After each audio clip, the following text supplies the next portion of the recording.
Group of Berkeley artists who created a unique self-sustained community known as a Shipyard is facing a dilemma tonight. They're being evicted. In this case, it is the typically liberal-leaning city of Berkeley that's given the artists collective the boot.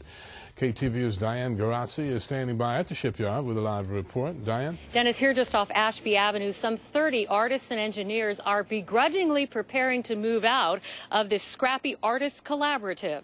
Members create art such as this steam engine inside studios that are shipping containers. They say it makes perfect environmental sense. But the city of Berkeley suspects some of the artists are living in the containers and says they're dangerous. It ordered the group out by this afternoon.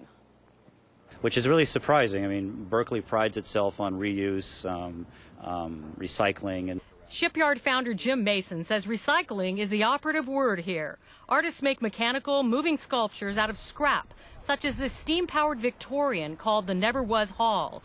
And he says he's putting abandoned shipping containers to good use by having artists create and store their materials inside.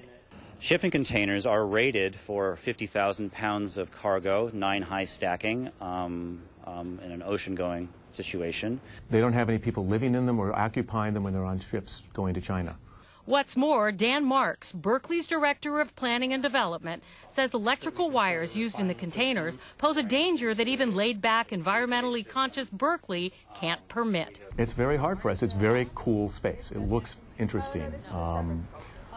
But the first time somebody's hurt due to something that we could have and should have prevented from happening is when the fingers start pointing at us for not doing our jobs. The Shipyard started operating under Berkeley's wary gaze 6 years ago. 3 years ago, PG&E turned off the electricity, but the occupants rose to the challenge, harnessing biodiesel and solar power. We have the largest battery array on the planet. This is out of a telecom switching station. Almost everything is recycled in some way. We didn't have to buy much that was new to make the system work, and that in itself is amazing because it's pretty cutting-edge technology. Artists and engineers here build the main alternative energy projects for the Burning Man Festival in the Nevada desert. But this year they say their work will be in jeopardy. All whirling, twirling parts stacked inside this yard will have to move, leaving artists in disbelief.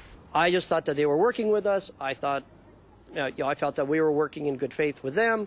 So this seems like way more heavy-handed than necessary. 1 million pounds of building materials must go bitterly. The marriage between the artists and engineers here in Berkeley is not a good marriage. Culturally, it's not working. So we're going to go somewhere else where unusual experiments in creativity and innovation across art and alternative engineering are more valued. Where's that? Oakland. The Oakland location has not yet been finalized. Although the city of Berkeley gave the group until this afternoon to move, Planning Director Dan Marks told us he's willing to be patient as long as the artists and engineers make a good faith effort. Live in Berkeley, Diane Guerrazzi, KTVU, Channel